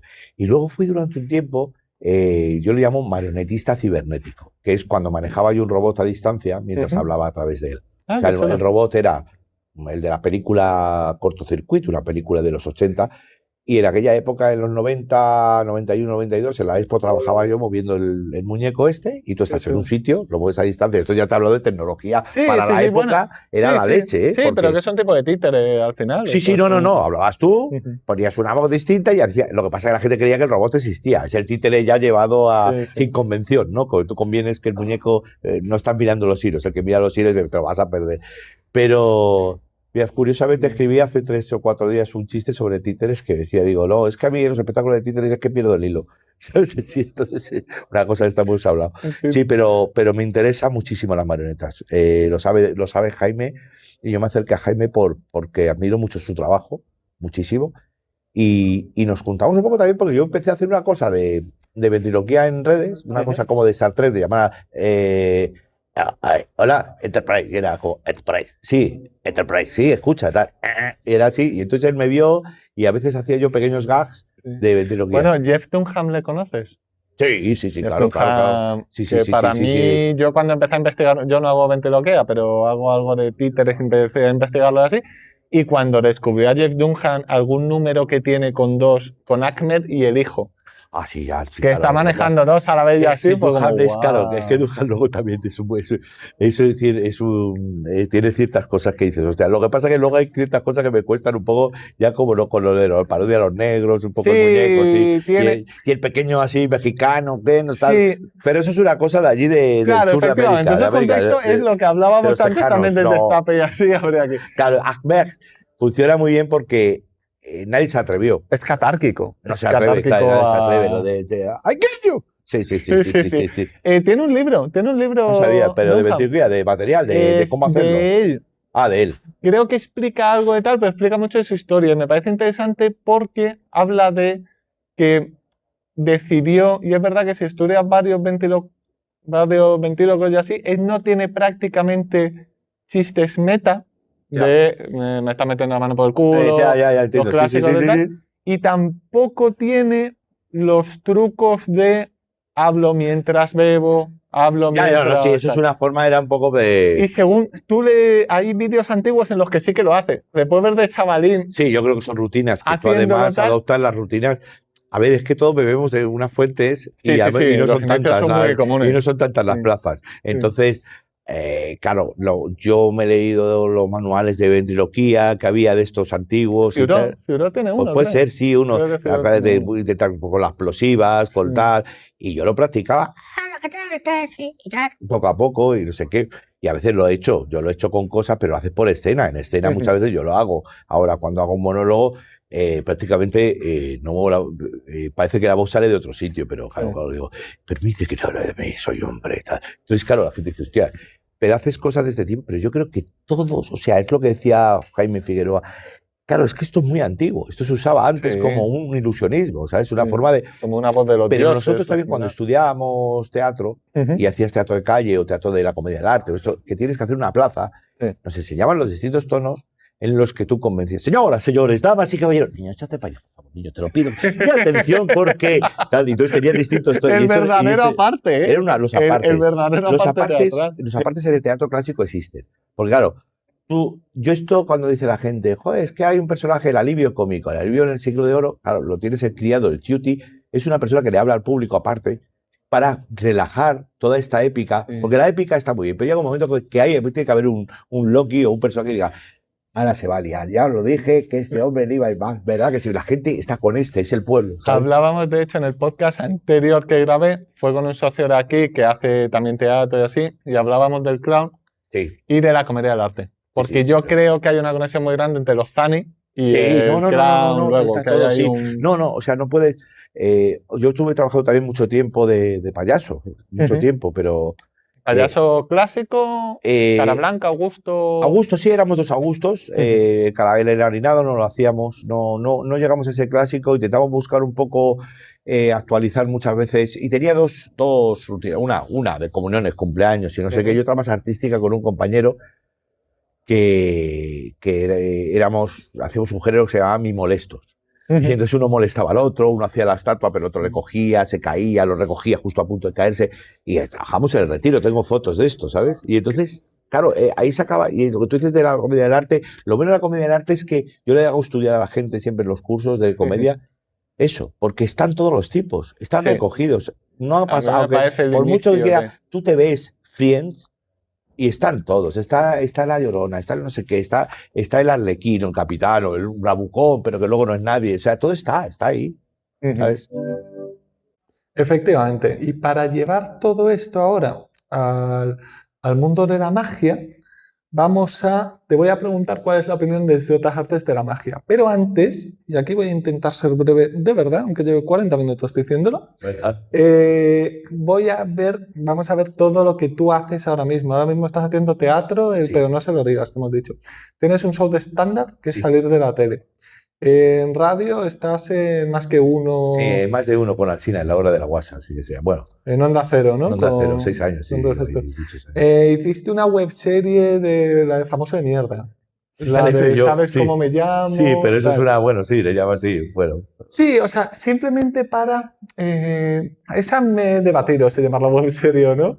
Porque he encontrado un vídeo de recopilatorio. Pero sí, es un recopilatorio. Pero sí que sé que has vendido pilotos o intentado vender pilotos a lo que decíamos de guionista. De vender pilotos a tele. Hemos hecho muchas veces intentar, vender proyectos en los que estás, sí. Y lo que comentamos también, que a mí esto me lo dijo Ana Tamariz, cuando yo impartí una clase de guión allí, me dijo como, pues aquí ha impartido guión Agustín, porque tú eras allí profesor también de... Sí, he sido profesor muchos años. Fui profesor de instituto, estuve 8 años dando teatro para entrar lo que no eran los certámenes de la Comunidad de Madrid de Teatro, donde para enseñanza secundaria, con bastantes galardones, no sé decir, pero yo creo que fue también la cosa esta de poner un profesor que hubiera hecho teatro. Claro, que mucha diferencia. Profesor del INEM, también de animadores turísticos, para esta gente que tiene que presentar en los hoteles. En la web. Sí, es que hay muchas cosas. Y luego he dado muchos años, he estado en distintos grupos o distintos cursos, como ahora voy a dar otro curso también en el Teatro Escondido, o sea, como profesor invitado, la masterclass o esto un poco, pero porque claro, muchas veces te piden que cuente la experiencia y gran parte de la charla la dedico a escuchar preguntas, porque yo creo que puedes responderlas, puedes decir, oye, pero ya es la experiencia realmente la que habla, porque le estás hablando, y que dé un curso a alguien que lo está a la vez trabajando y que te va a explicar casi todos los estamentos del stand-up, desde el local más complicado, a la sala, al teatrillo, al teatro, al auditorio, incluso ya las convenciones de empresa, que es otro género también, ¿no? Y luego cómo trasladar tu comedia a hacer transmedia, trasladarla luego ya pues, a pequeños vídeos o intervenciones en televisión. Imagínate todo esto, lo que es la vida de un cómico. O sea, tiene que estar preparándose. Yo cuando voy al pasapalabra o al invitado, tengo que no pensar chistes, pero sí que tengo que llevar cosas encima. Yo soy muy de objetitos, tú lo sabes, de ruiditos. Tengo que llevar algo por si acaso, ¿sabes? Pero esto es mi oficio, es como si eres cantante, te va a pedir una guitarra, por cierto, no le importaría. Sí, es eso que te comentaba antes, creo que off record, que me gusta mucho de tus entrevistas y así, que es lo de defender el oficio, o sea, esa idea de, bueno, es que hay que hacer cosas, o sea, es que al final... Es claro, que soy un artista. Yo esto lo aprendí de mi mujer, o sea, el artista que más admiro es mi mujer, y lo digo en serio, o sea, es una cuestión, ¿no? Que incluso, o sea, fuera de la vinculación afectiva del amor que siento por ella, es porque fue también una persona, y es una artista que admiro muchísimo, y ella me dijo que los artistas no solo tienen que beber de su arte, no pueden ser endogámicos con su arte, tienen que estudiar otras disciplinas también, ver un poco de aprender también, y ella lo hace, o sea, ella es muy buena con el arte, sabe muchísimo de arte, de pictórico, de escultura, le interesan tantas con literatura, poesía, o sea, y claro, porque muchas veces nos encerramos en nuestro arte, cuando realmente luego, y en la magia, que muchas veces bebemos, ponemos un poquito de música, buscamos también un poco hablar de... Metemos a veces historias que tienen que ver pues, con un cuadro o con un misterio o con una foto antigua. Entonces, claro, todo eso, la narrativa, todo se aplica. O sea, necesito que aprender otras artes. O sea, sí, yo creo que es un poco eso, la reivindicación del oficio es eso. Que le metas que creo que de la curiosidad del artista realmente que se lo llame, que se diga a serlo, tiene que tener mucha curiosidad por otras artes. Yo lo he visto en muchos escritores y en gente que está todo el rato interesándose por todo. Es que es muy importante eso. Claro, entonces, teniendo en cuenta tu bagaje en magia, que para los que no lo sepan, pues efectivamente has sido profesor en la Escuela de Ana, o sea que ahí sí que ha habido relación, fuiste miembro del Círculo Mágico. Sí, de la 6, sí. Hemos dicho que en el 95. Pues estaba en el Hogar Canario. Sí, en el Hogar Canario hiciste los lunes. el espectáculo de Dramagia con Gea Figueiredo, Ricardo Rodríguez. Los Pícola, los hermanos Pícola, es que no me quiero olvidar de... Pero éramos un montón allí, era muy divertido. O sea que no teníamos es... 20 y tantos años. Tío. Claro, o sea que no es que sea... Es un cómico que hace... No, que se ha comprado un gimmick. O sea, hay un conocimiento. No, yo tengo estudios. Detrás. Yo tengo FP. Ese es el chiste que hice en una gala de magia. Presento muchas galas mágicas, pero porque hay una vinculación en esto y hay bromas que hago como esta de, bueno, que los magos tienen estudios, que tienen FP, y entonces eso entraba muy bien. Y entonces a lo mejor algún guiño que hago también, porque a veces ten en cuenta que lo que nos entendemos muy bien en las galas, en los magos y yo puedo ir estirando el material y cuando yo oigo una señal, porque sabes que hay que colocarla, hay cosas que hay que colocar. Sí, es el trabajo del presentador. Y el presentador que conoce a ese oficio sabe que a lo mejor los de atrás se está complicando el asunto y dice, sigue. Y había un momento, me acuerdo de una gala, que se le veía con el telón, están detrás del telón, pero se veía que estaban sacando el culo para colocar la cámara que luego iba a ser para magia de cerca. Y dije, pero como Misdirection es malísimo, se está viendo, y entonces se morían de risa. Pero creo que por eso, mi contacto con la magia, pero creo que es una disciplina que debería aprender todo actor. Claro, eso te iba a preguntar. Mi primera pregunta era, desde todas esas artes, ¿cómo se ve desde tu punto de vista siempre, claro, pero, o sea, que tampoco se entarcata, la gente piensa que la magia, pero ¿cómo se ve la magia? Porque yo, escuchándote a ti y escuchando a Jason Alexander, que es el de Seinfeld, el bajito, ese segundo, que resulta que es mago. Es que resulta que tiene ahí una Penguin Life, la estaba viendo yo, y me parece muy similar a ti, porque lleva mucho tiempo también haciendo magia, pero decía una cosa que te oía a ti, creo, en detrás de magia, que es un punto de reparo en las técnicas. O sea, pero es que la magia de cerca requiere un ensayo, una técnica y así, que a mí me da reparo a veces. Sí, no, es que me sentía mucho respeto. O sea, es como que te echas a un lado. Efectivamente, esa era la misma sensación que decía. Entonces, no sé si ese respeto hacia la técnica es tan generalizado, si la mayoría de compañeros que tú tienes piensan, estos compran el truquito y lo hacen. No, hay de todo, también. Depende de tanto en cuanto le interese a la gente acercarse a la magia, o lo vea simplemente como que hay gente que ve a los magos como un animador de convenciones y dice, bueno, esto estamos con los jueguitos y no sé qué. Y luego hay gente que respeta muchísimo, flipa, alucina en colores, sobre todo dentro del mundo de los actores, alucina mucho. Yo creo que algunos, también te digo que voy a denostar un poco a los actores también. Me parece correcto. Este podcast lo van a escuchar 4 o 5 magos, pero actores. Pero que lo sabemos. O sea, yo soy actor también y vivo ahí y a veces creemos en ciertas mancias y nos dejamos llevar por energías. Pues eso es verdad, eso es terrible. Oye, ¿y esto qué orgánico, no? Como tal, yo tengo un chiste que siempre dice, ¿qué tal te fue el trasplante? Fue muy orgánico. ¿Sabes? Porque esto rato es la frase que usa. Es decir, no, somos muy dados a la piedrita, a la suerte, porque es verdad que todo, porque está todo tejido con un telar. Es que ten en cuenta que a veces el teatro se sustenta en una red tan pequeña que se puede caer todo como un castillo de naipes, nunca mejor dicho aquí. Y claro, que a veces creemos en cosas que no, y creemos también en narcisismo, somos, claro, es que han venido a verme y tal, pero eso se te pasa con el tiempo, no pasa nada. Igual que todo. Se cura. Y los magos también les pasa, el ego muchas veces les lleva a decir, pues mira, pero yo personalmente, mi opinión personal desde fuera, el ilusionismo me ha servido a mí como un instrumento para contar historias. tanto por el objeto, soy muy amante de los objetos, me gustan mucho los objetos raros, extraños, que tengan una historia, y eso creo que la magia me lo da. O sea, a mí me lo da, a mí me encanta comprar gags, compro cada mes, busco, tú ves mi paraguas, y mi paraguas es esto de hipnosis, un giro de esto de hipnosis. Todo el mundo me conoce porque llevo dentro cosas que siempre voy a sacar. Me acuerdo que hace poco apareció en Pasapalabra Juan Rabonet diciendo, Agustín me ha enseñado, y sacaba el bracito que cogía moneditas. Ah, sí, y esto me lo ha enseñado Agustín, y ellos ¿no? flipan, ¿no? Yo ahora, por ejemplo, tengo una red que estoy haciendo con el Squeezie, con y los tengo, o sea, a la gente la tengo, o sea, flipando. Fíjate qué palme tengo yo, que voy haciendo así, y la gente por mi directo ya deja de mirar y dice, claro, ¿dónde está? ¿Dónde está? Pero hay un mogollón de sitios que aparezco haciendo y tal, y ya le cogí. Y entonces hay gente que la hermano con esto, y digo, toma, y le doy uno. Y entonces ya empieza a haber una red como de saludarse, ¿sabes? Y los compro por mayor. O sea, que voy al Temu y digo, dame una bolsa de estas que tengan 50, te puede valer, pues yo que sé, 5 o 6 euros. Entonces estoy encantado. Ya para 50 amigos, ya para Pasapalabra, todos los invitados dándole al... Claro, mucho, claro. Y entonces el otro día hace poco también, cuando estuve en Pasapalabra, siempre te dice, ¿tienes algo por ahí? Te dicen unos de recorrido. Y digo, venga, va, en este descanso tú me dices, me preguntas y yo te saco.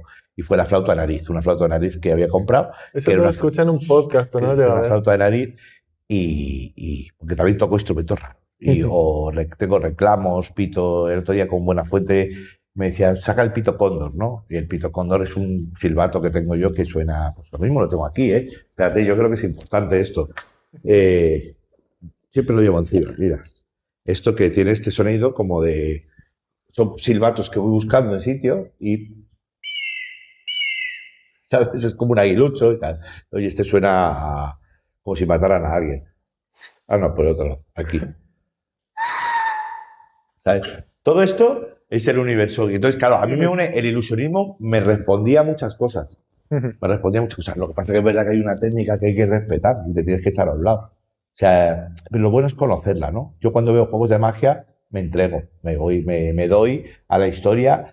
Y es lo que pido, que me cuenten algo, para que luego sea... Yo creo que nadie dice, voy a hacerte un juego de magia. O sea, yo creo que la gente cuenta una historia y dice, mira, me regalaron el otro día esta bola, o como decía, pues, esto de mi abuelo, que es todos los magos. Sí, que haya una evocación, sí, no vienes a contar. El juego de magia va a ocurrir, yo siempre creo más en que va a ocurrir un suceso. No puedes decir, voy a hacerte un truco, me parece horrible, ¿no? Un truco, voy a hacerte un juego.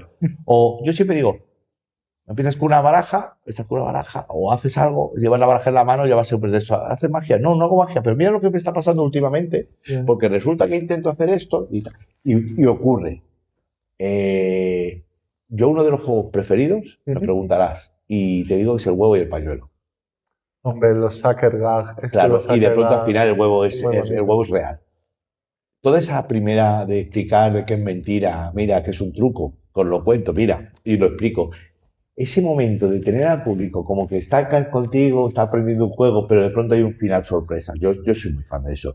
Soy muy fan de los magos, el falso error, que me la cuelan. Claro, es que disculpa, pero funciona muy bien un Sucker Gag. Yo creo que es muy parecido a una premisa remate clásica. Sí. Porque es, yo te llevo por un lado, te llevo, y de repente el punto del remate... Tiene como dos chistes, o sea, tiene como dos lugares. Primero, que haces el juego y le dices a gente, no, pero esto tiene truco, que hay un agujero con y hace la gente, claro. Ostras, ¿y esto ahora?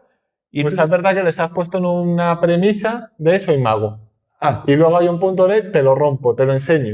Y solo eso ya es un rematito, claro. Porque... Y se lo explicas, y ya la gente se ha relajado. Nadie espera nada, tú tampoco esperas nada, no les tienes que engañar. Todo el mundo dice, porque además dice, y mueve la mano, pero no lo hagas así que se ve, y tampoco así que se ve el pañuelo. Tal vez, jaja, tengo la mano en el bolsillo, no sé cuánto. Ese ahí está, para que luego ocurra algo que ya incluso, yo me acuerdo que lo hacía cuando iba a comuniones y cumpleaños, los padres hacían, bueno, es para los niños, y hacían los padres, coño. Y ese huevo donde ha salido ahora, ¿sabes? Sí, y eso me encantaba, me gustaba mucho. Me gustan mucho los juegos, me gusta mucho la guillotina. Y fíjate por qué. Porque la guillotina es automática. La guillotina es chichas, ¿vale? Solo sabemos que voy a cortar y todo el mundo sabe que no va a pasar. Vamos a contar una historia eterna. Vamos a contar que es casi como las tragedias. Se sabe lo que va a ocurrir. Está todo el mundo que sabe que, si luego no sé, que no va a ocurrir. ¿Cómo el mago, el ilusionista, llega a ese lugar? Me encanta, o sea, porque la cantidad de gags que hay antes de cortarle, de no sé cuánto, a mí me encantaba, decíamos, tranquilo, que esto solo falla una de cada 10 veces, y lo he hecho 9 y bien, ¿sabes? Dice, solo ha fallado 2 veces y es la tercera vez que lo hago. O sea, todos esos gags estaban ahí hasta que llegas al momento y que tú le des toda esa emoción. Porque fíjate que si no, no sería nada, es como la adivinación. Claro. Si es tu carta, sí, venga, hasta luego, fui, ¿sabes? Sí, a mí sí, me sí. gusta, y la magia cómica me apasiona, me apasiona. Y te iba a preguntar también, ¿por qué crees o sí crees que la magia... Esta pregunta me parece un poco compleja, pero... Bueno, sí, la verdad. porque tú tienes mucha experiencia televisiva, ya lo hemos Sí. visto, tanto actuando como escribiendo, como así. Yo tengo la sensación de que la magia ha funcionado peor televisivamente que la comedia. Ha habido programas que han salido muy bien, pero la comedia tuvo un boom televisivo, que es verdad que se enmarcó de los 2000 al 2010, a lo mejor 2012, ¿no? ¿El qué? El stand-up, cuando empieza en Paramount Comedy y luego Club de Comedia. En Paramount Comedy empieza en los 2000, 2001, 2001. Por eso, empieza en 2000 y 2001, acaba en... Y acaba en televisión, acaba con Antena 3, lo emite en televisión, la sexta Antena 3 en Hermandad. El Club de la Comedia, luego incluso Pero sacaron... incluso ya lo ha hecho un producto, fíjate, para que te diga una cosa, Ana Morgade presentaba la última temporada y estaba allí y ella vestía igual siempre. Y digo, ¿por qué viste igual todos los programas? Porque así pueden tener, la presentadora pueden cambiar, hacer variaditos. Noche de chicas. Barracos, y entonces la presentadora no será distinta, será siempre igual. Sí. Porque me dijo, al menos eso, que es una fórmula de decir, pues bueno, tengo la combinación. Sí, y yo he salido, por ejemplo, especial Nochebuena con Santiago Segura y Agustín Jiménez. A ver, tú ahí la dupla. Pero luego salió incluso Sopa de Gansos. Sí. Eso ahí es con lo que todo mi cariño, mi amor, y yo estudié guión, y en mi vida me he acercado a nada parecido a, y los monólogos serían muy buenos, se notaba una decadencia en el formato. O sea, quiero decir, se notaba que ya salía en FDF, Mira, se notaba que en programas que llevaba la decadencia del formato, como el Club de Flo era un buen programa, pero se enseñaba a famosos a hacer monólogos. Se cogía todo el material del club, que es grandísimo, es una literatura, lleva ahí ha escrito todo el mundo, y son un mismo monólogo, yo no sé cuántos, y se troceaba y tal, y había material para que hicieran monólogo. Monólogo pasa por una decadencia y por lo que llamamos un clubi. El clubi era el típico monólogo, típico, qué tal, amable, no sé cuántos, pero que luego en locales no funcionaba. Ya. O sea, tú en locales no podías ir con un monólogo del club al uso de eso. ¿Os habéis fijado que últimamente, verdad? Y decía gente, ¡no! ¿Sabes? No os ha pasado, a mí no me ha pasado. O sea, te voy a contar a vosotros los ilusionistas. O sea, y yo viendo de hecho ahora monólogos del club, claro, dices, remate. Bueno, incluso monólogos de Paramount, yo tenía un colega que había grabado en Paramount y me hizo mucha gracia porque yo me vi su número, su acto, después de ver esa pieza en un Open. Y vi una pieza que en el Open había fallado, era una bomba absoluta. No me acuerdo cómo se dice en español. En inglés es bomb. Sí. Pero en español, ¿cómo se dice? Ha bombeado. Es que no me sale ahora. ¿Como que ha explotado? O sea, como que ha muerto. Bueno, sí. Se murió. Sí, murió. Yo lo nombro muchas veces, y a veces con un amigo estamos en el avión entre los árboles. No lo han levantado. Está pues el avión ahí, esa broma hizo 0 y sin embargo luego lo vi grabado en Paramount Comedy. Bueno. Gente como estaba. Entonces, claro, tampoco. Pero con todo y con eso, tuvo una década muy buena. El monólogo en televisión. No, el monólogo tuvo... No, es que no había... Yo creo que llegó... Ten en cuenta que nosotros heredábamos los humoristas de nuestros padres. Y salvo algunas excepciones, pues que el humor en radio, pues tenías el Estado de la Nación con Luis del Olmo, con no sé qué, y Goma Puma, que joder, pues nos llevaba a un lugar... yo descubrí la comedia fuerte así, la comedia tal, con Fabinho Cansado, para mí era tal, y Pedro Reyes, para mí eran los referentes. Pepe Villuela a nivel corporal, me encantaba, o sea, que era, y de hecho creo que fue a un curso que impartía él, porque estaba enamorado de su técnica, o sea, yo quería ser payaso. Claro, es que hizo una síntesis del payaso que para mí todavía me llega al alma, o sea, y eso, porque es muy difícil de encontrar, de verdad, es una cosa que encontrar un payaso original con una voz, que sí, que es verdad que bebe de muchas fuentes, pero sabemos que esto es algo impresionante, el slapstick. Y luego otros referentes, claro, todo esto, yo creo que el monólogo también ha pasado por fases, es decir, en ese momento, en ese instante descubre la gente pues que monta el avión, que va a centros comerciales, que no se hablaba de ciertas cosas. De pronto surgen espacios de los que hablar. Tú no podías hablar en cierta época. O sea, cuando subes a un avión, perdona, subió tú, ¿sabes? O montar en tren. Pero bueno, pero ya estaba Gira. No era Gira, el mismo tipo Gira, de por ejemplo, esto que hemos hablado del género musical. Gira, tú vuelves a escuchar un monólogo de Gira y te sigue haciendo gracia porque es una melodía. Sí, tú no le dices a Serrat, tío, Mediterráneo otra vez. No, hostia, de pronto vuelves a entrar en un recuerdo. De hecho, Gira hicieron una cosa ahora, hace un par de años o algo así, de que hacían su monólogo una serie de famosos. No lo pude ver porque además justo me había comprado el libro de Gira.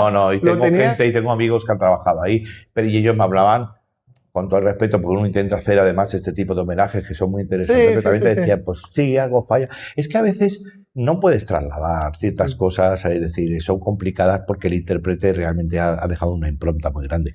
Pero yo creo que el auge del monólogo vino, primero, porque éramos gente joven, de 30 años, que contábamos cosas de 30 años, y éramos perdedores también, ¿sabes? No éramos héroes, no eras el cómico con hola, que mira, el otro día estuve con mi suegra, tal, ya no existía este lenguaje. Se parodiaban cosas que estaban ahí. En mi caso yo decidí hacer el macho español porque para mí era una parodia de un macarra que venía de barrio y realmente es una radiografía porque ni siquiera es un personaje que está siendo machista o tal, no, es la humillación. Digo, coño, ¿tú cómo eres? Tú eres un tío heterosexual, no sé qué, dice. Y entonces habla pues de la forma de sentarse, de que un tío, por mucho eres muy duro, pero llorarás viendo una película de los puentes de Madison, que a mí me pasó, tal, que eso. Y luego vas buscando, hablas de sexualidad, de una sexualidad que descubrimos en los 2000. Claro, que también. Pues que eran los geles, los no sé qué, los preservativos, un universo que no se hablaba. Entonces, quiero decirte, pero eso se ha caducado incluso. Se ha caducado. Claro, pero aún así, incluso. O sea, entonces, no sé si estás de acuerdo para empezar de la premisa de la magia funciona peor en tele. Sí, pero yo creo porque por el tema de la edición, la gente es muy. Piensa que está editado. Cuando realmente hay un esfuerzo, ¿sabes? Tú estás haciendo el juego. Y también es verdad que hablar con realizadoras que te hagan esto. Es verdad que es mucho más difícil que. Es muy complicado. Yo creo que Tamariz intentó con algunos programas Chanta Tachán o no sé cómo decir. Claro, pero hay que hablar con los realizadores y decirles, mirad, esto lo necesito que no cortéis. Y luego también necesito que ahora me enfoques aquí. Y es que requiere una realización casi como un estudio 1. O sea, en algunos casos. Y yo creo que también tiene eso. Bueno, vente, haz unos jueguitos, vacila un poco a la gente.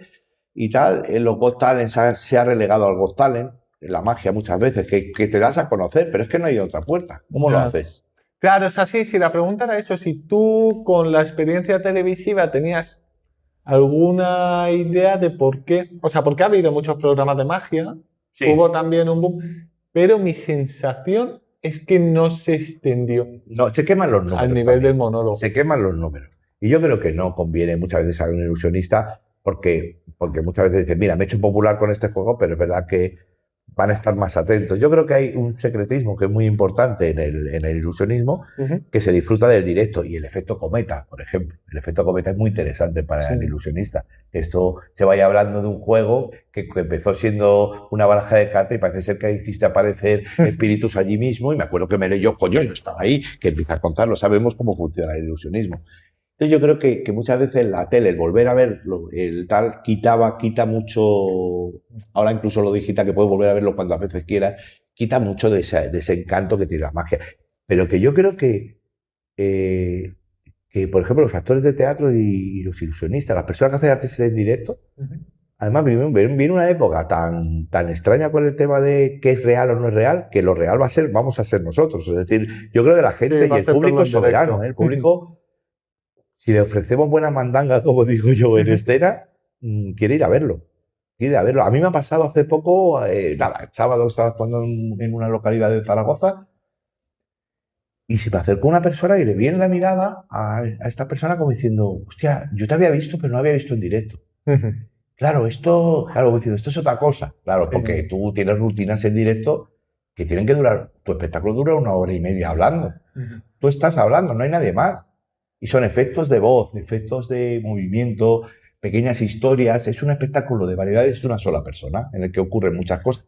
participas con el público, digo a la vez, venga, cantemos todos esto, todos juntos. Eres un entertainer para luego llevarles, y ahora viene esto que os voy a hablar, que es mi padre, no sé qué. Hay alardes sonoros para que tú digas, yo a este tío le he visto imitar, yo lo del cerdo que tú decías que me viste imitar a un cerdo. Sí.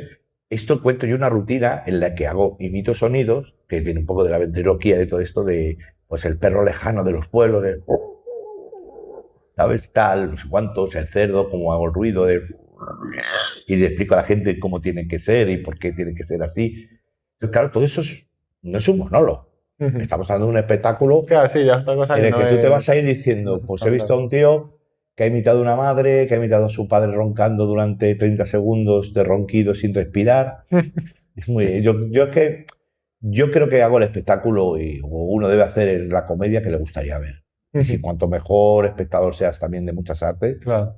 Yo ahora me estoy metiendo ilusionismo con un amigo mío, con Joseba, estamos haciendo un espectáculo que se llama Gira Mundial, que hemos empezado por Guadalajara, pero meto magia, pero mucha, además, todo el rato, porque él dice, no quiero magia, pum, y aparece una cosa, magia, pum, magia aquí, pum, la gente está, jaja, jiji, este juego, atención, tal, y entonces algunos jueguillos de magia, pues sabes tú, que son cosas...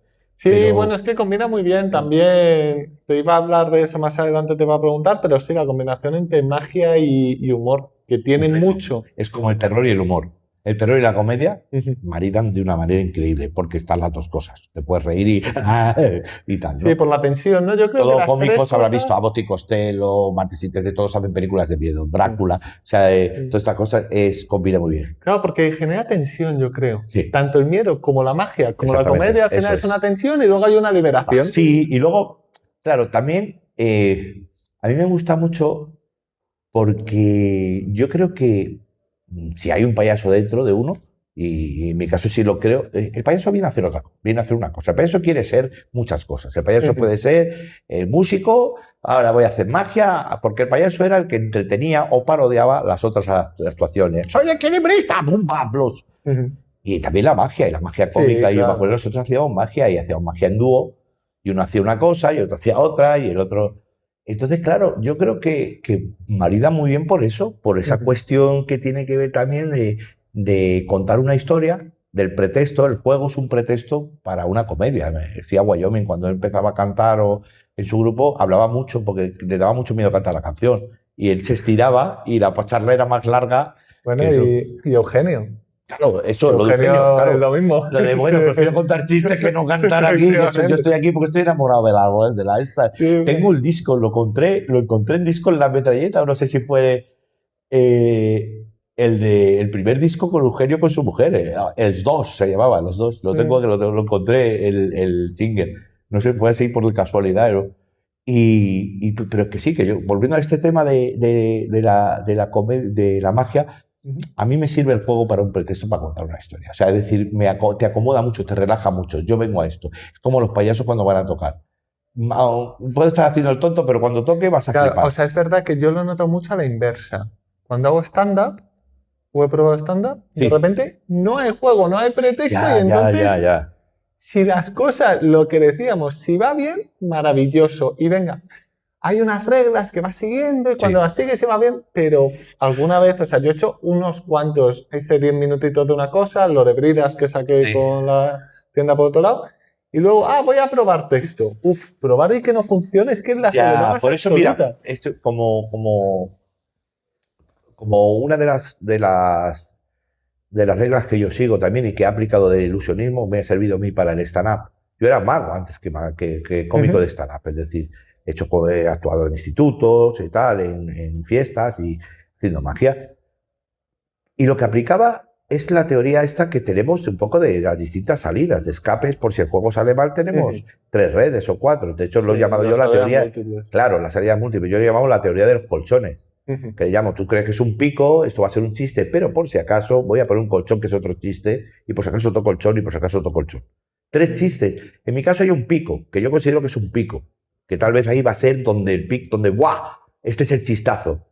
Pero por si no funcionara, he puesto esto y hago con esto es una transición. Y si funcionara, lo sigues haciendo como extra? O sea, haces como... No me sale bien la palabra, no sería un epílogo, pero No, bueno, le llaman tags, nube de tags de pero distintos. como un remate al remate. O sea, te funciona el remate. Y luego hay el colchón. Y aún así metes los colchones para aumentar, ¿no? Para ir como surfeando la ola. Sí, surfeo la ola. Sí, de hecho hay rutinas que tal vez ya por la experiencia o por la forma de decirlo, que están funcionando los 4 o 5 colchones. O sea, yo sé que por un ítem, por una idea, tengo como varios detrás, uno detrás de otro, y sobre un solo tema. Pero eso se hace también en los libros de comedia, vienen las reglas, de 9 chistes, que alguno funcionará, tío. ¿Sabes? Claro, los libros de comedia que me ha apuntado también como curiosidad, pues ya que hablábamos de ellos, Judy Carter, la Comedy Bible. Sí, de la comedia. Era maga. Algún mago me dijo que era una maga terrible, pero eso no tengo pruebas. Claro, pero no. era maga. Ella dice que de hecho en un vuelo se le perdieron las maletas y que entonces tuvo que ir y simplemente hablar y que por eso decidió, si me puede hacer los mismos shows sin llevar cosas. Sí. Yo me acuerdo cuando iba a actuar, al principio, para ser sinceros, porque muchas veces la nostalgia engrasa mucho el recuerdo y te hace creer que lo que ocurrió de una forma muy romántica, pero la realidad del monólogo es que cuando empieza el monólogo es muy popular para quien tiene Canal Plus o quien tiene vía digital, quien lo tiene tiene la llave. ¿Y qué ocurre? Que cuando vas a un local, algunos van a comprar el monólogo. Pues dame lo del monólogo. Pero el público no es de monólogo tanto. Sí, alguno, una pequeñita élite que tiene la llave del Plus. Y entonces ahí, cuando tú empiezas a subirse al escenario, primero eres desconocido, estás haciendo un género que todavía no está consolidado y estás en un local en directo. ¿Qué ocurre? Que lo que hacía yo eran pequeñas rutinas de comienzo, de magia, el pañuelo este que se mueve con el hilo, yo le llamaba el pañuelo sabio, este pañuelo señala al más imbécil de aquí, y se movía solo y se reían, y fíjate que esto es un juego para niños, ¿sabes? O la ardilla Juanilla, que le llamaba yo, que digo, esta ardilla la vamos a inutilizar, que era un raccoon, para que la gente dijera, ¿quién coño es este tío? ¿Qué es eso? La sombreroflexia. Pero que ya te da una base. Para empezar, claro. Para evitar lo que muchos... O sea, yo no he hecho ningún show entero de comedia, pero lo que dicen los cómicos de no, es que he pinchado al inicio. No. Y son 60 minutos del público contra ti. Pero esto viene de la calle. Esto viene de la calle. Cuando tú trabajas en la calle, yo iba con un amigo mío, como te contaba, a hacer unas rutinas de payasos callejeros, porque en el Retiro antes se actuaba muchísimo. Bueno, se sigue, yo he actuado bastante. Pues tengo que volver, ¿eh? Pues hay unas notas de conferencia ahí, porque estoy señalando la biblioteca. Ahora te las enseño, porque escribí unas notas sobre calle y tal. Y sigue habiendo actuaciones. Lo que pasa es que las gorras bajaron muchísimo ya a partir de los 2000. Las gorras. Sí, bueno, pues por esto hay que recuperarlo. Yo me he preparado ya mi traje de payaso nuevo. Perfecto. Mi nariz, me he comprado una nariz hasta que tiene septum para que se sujete de puta madre, unos zapatos. Y estoy preparando mis numeritos. Oye, pues qué chulada. Pues me voy a afeitar. No, nadie va a saber que soy yo, tiraremos para adelante. Pero creo que es un recomienzo, que además yo lo digo de mi puerto, tío. La calle, yo me iba con mi amigo a actuar juntos, mi compañero y todavía vamos amigos, y actuábamos juntos y las primeras, para que se acercara a la gente, tienes que hacer algo visual. Sí. Una tontería, lo que fuera. Los aros, teníamos 2 aros y se los enganchaban, y así iba por la alicate el otro, y cuando volvía el otro ya lo tenía desenganchado. Esta era la rutina, y decía, bueno, y de pronto decía, vale, plum, se le enganchaban otra vez. Era esto, la gente, esto que hacen mientras tanto para reunir corro.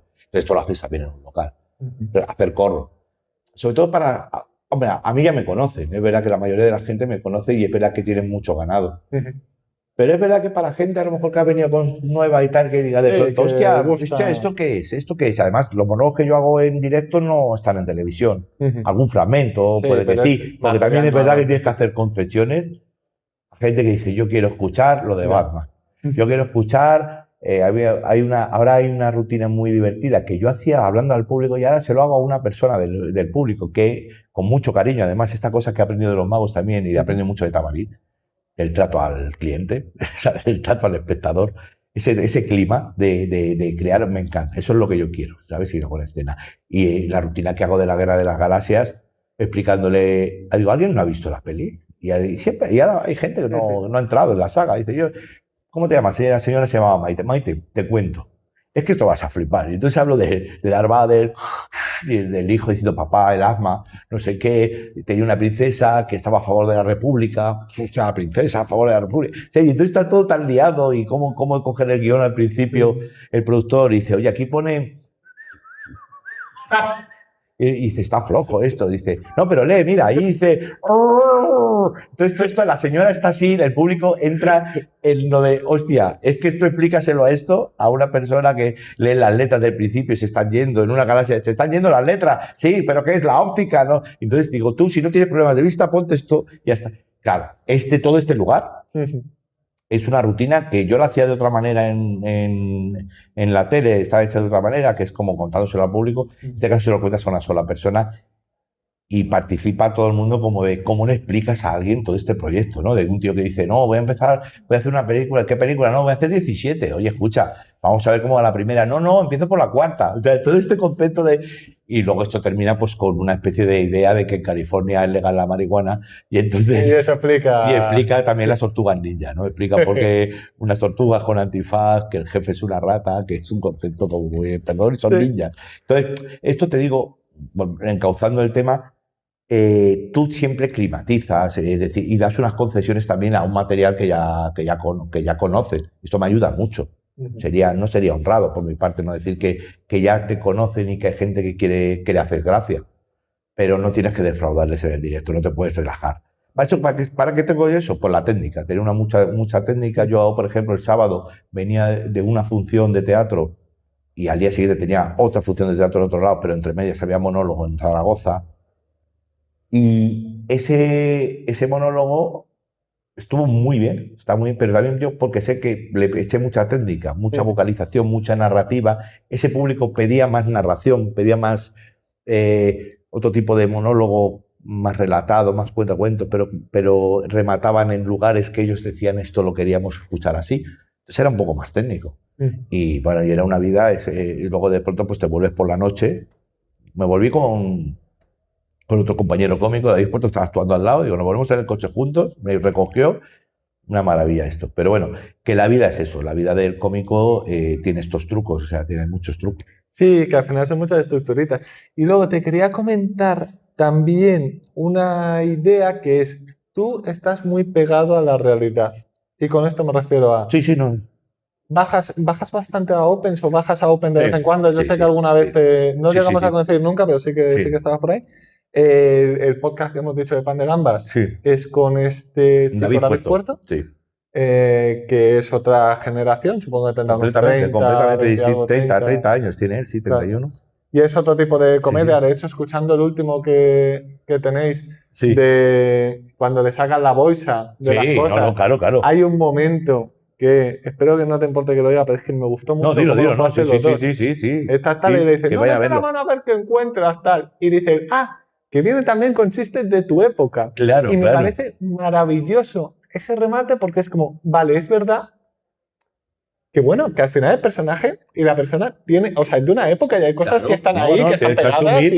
Yo estoy fuerísima ahora con la gente de 20, yo estoy fuera de casi todo el mundo. Pero cuando te das cuenta que le ha ocurrido a todas las generaciones, que siempre ha mirado sorprendido a los que vienen pensando que son de otro planeta y que tienen otro lenguaje y otro argot, que esto es lógico, porque creo que forma parte de cierta rebeldía y estaría bien. Sí, o sea, que evoluciona, o sea, que al final el mundo tiene toda una tendencia. A mí me cuesta, él es muy bueno improvisando, muy rápido, tiene unas estructuras que conoce como de decir lo que está ocurriendo y no le importa tirarse al barro y abandonarse a un chiste muerto y decirlo. Es una estética nueva. Que para nosotros es que eso es fracaso, tío. Eso es, que tiene como una honestidad. Pero bueno, yo creo que bebe del Crown de otro punto. Totalmente. No, es eso. Pero es una honestidad total que lleva también, yo creo, la corriente de Broncano. Sí, el sudapollismo le llamábamos nosotros. Es una generación, se llama un estilo, el sudapollismo, que además es que mi generación. No es así, o sea, se le parecía que el chiste que no estaba fallaba. mal visto. O sea, que estaba mal visto. Sí, a lo mejor no puede fallar, claro. Pero pero si estudias comedia y ves que la comedia tiene esto de que cuando te crees que te has aprendido las reglas, se vuelve a reinventar. Claro, Monty Python cuando hacía sus sketches decía, pues no lo voy a arrebatar, o va a quedar flotando y se va a morir, o aparecerá en otro sketch si me apetece. Entonces, claro, tienes que aprender eso. Claro, o sea, yo creo que ahora va hacia una verdad escénica, hacia una realidad que la gente pide más. A mí me pasó con Sé lo que hicisteis, a mí me gustaba mucho, claro. a mí me pilló además en la etapa. Era sincero, era metaformato y era sincero. Pues luego no. Ya. O sea, sé lo que hicisteis, a mí me encantó, porque era sincero y era todo. Luego surgió la revuelta con mucho tiempo, pero bueno, Broncano, que es, yo creo, un ejemplo de sudapollismo, por así decirlo, muy te lleva a su mundo y pero te gusta sabe o no. muchísimo de comedia, es que sabe mucho también, es eso también. Pero que es un referente de ese tipo de... Y luego sé lo que hicisteis con... O sea, volvieron Ángel Martín y Patricia Conde con un programa en Cero, que no recuerdo. Sí. Y era el mismo que hacían antes. Pero no Wikileaks. Wikileaks parecía súper falso. O sea, había cambiado tanto la referencia que ahora de repente veías como creo que estaban también, por ejemplo, guión. nosotros cuando vamos a algunos programas de televisión y David Puerta me dice, joder, es que estáis engolados, ¿sí? ¿Verdad? Hay una afección en ciertos programas de televisión, pero es que hay una generación que está viendo eso también. Sí, claro. Yo creo que la buena combinación, y esto nos funciona a nosotros en Pan de Gambas, es que yo hago presentaciones muy formalistas, de las que él se burla, pero que yo soy el cara blanca en ese instante, y hay un momento que yo aparezco en otro lado de él que está contando una cosa y me pierdo, porque yo, claro, mi personaje es ahora mismo el señor mayor que ha dicho, perdone, y esto, no, perdona, pero se decía, hubo una discusión sobre el western, de que él hablaba del yo juego, claro, yo estoy en el mundo también, él juega muchas cosas y estoy con el Red Redemption y tal, no sé qué, hubo una discusión, pero de, no habéis copiado todo del western, a Sergio Leone le habéis cogido no sé qué, todo esto que viene de Kurosawa, de no sé cuántos, y pensé que habéis inventado el western por un puto juego, y no sé cuánto, y entonces hubo un engagement ahí de gente, no, tienes razón, coño, tal, papá, pero... Claro, porque eso es lo que te iba a decir al inicio, que en eso es en lo que te veo muy cercano a la realidad, efectivamente. No, hay que leer lo que ocurre. Todo viene de algún sitio, y los referentes ayudan mucho en comedia. Cuanto más referentes tengas, más rápido eres para... Pero es verdad que con eso sí, o sea, de hecho estás más conectado al mundo de eso que yo, que como no juego a videojuegos y así, yo estaría más fuera del Red Redemption y todas estas cosas. Pero mi duda era, siento que la comedia, también porque muchas veces pide muchísimo más material. Sí. Claro, decía el otro día, escuchando también a Ivy Rubin, decía que en radio se quema muchísimo material, pero en todo se quema muchísimo material. La solución es o haces Nadie Sabe Nada y generas el material a la vez que lo vas quemando y tienes material infinito. Sí, que por eso funcionan los reels de cómicos que tienen material. Efectivamente, o el crowdwork ahora, que es la misma idea. No queman nada, está muy bien hecho. Pero yo creo que la comedia en eso te pide también una conexión al presente mucho mayor que puede ser la magia. Porque en la magia tú puedes hacer el juego del pañuelo y el huevo que dices y estarlo haciendo 60 años y cambiar alguna cosa, o a lo mejor no, y que el personaje. Entonces, quería preguntarte por si sabes qué visión hay desde tu punto de vista, o que tú sepas de compañeros cómicos, tal, de la magia a nivel de actualidad. ¿Se ve la magia como algo, esto está un poco anquilosado? Se ve antiguo, o sea, se ve...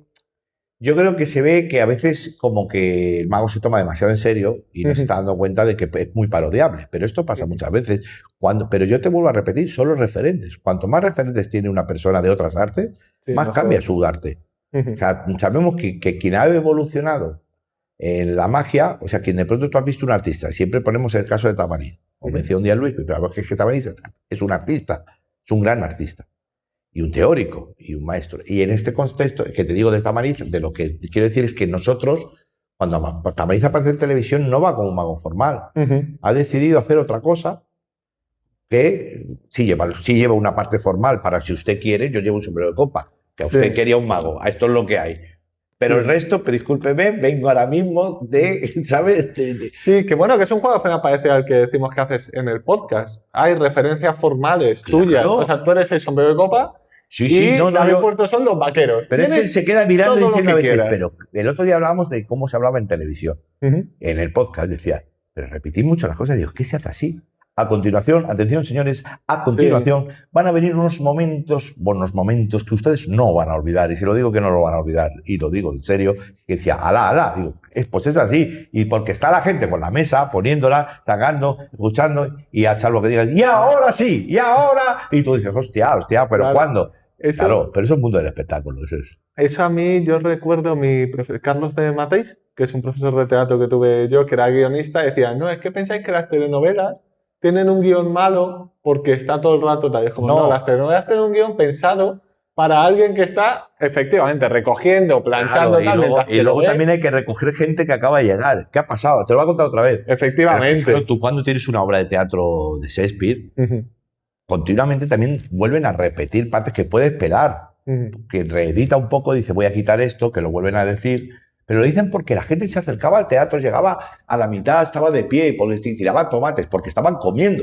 La gente comía en el teatro y estaba, y es verdad que era una vida, o sea, es que tener en cuenta que nosotros siempre lo miramos como que el teatro es ese sitio al que tú vas ahora a hacer bigotón y tal. No, el teatro era el único arte que contaba historias, y ahí eso era, pues como había ahora teles de un tipo, de otro. Claro. Es verdad que el teatro yo creo que se nos ha quedado la imagen con lo que dices de, voy a decir, pero mis conocimientos de historia teatral son siglo XIX, XVIII, o sea, cuando iba la gente con monóculo a... Claro, no, cuando el teatro, cuando el teatro se pone formal y intenta de alguna manera que haya una teoría teatral. Que es el Renacimiento. Bueno, no, el barroco era un teatro, bueno, eso era un ambiente festivo. No, te hablo ya cuando empieza el romanticismo o el realismo incluso, que intenta en el teatro hacer que el decorado cumpla unas normas y tal.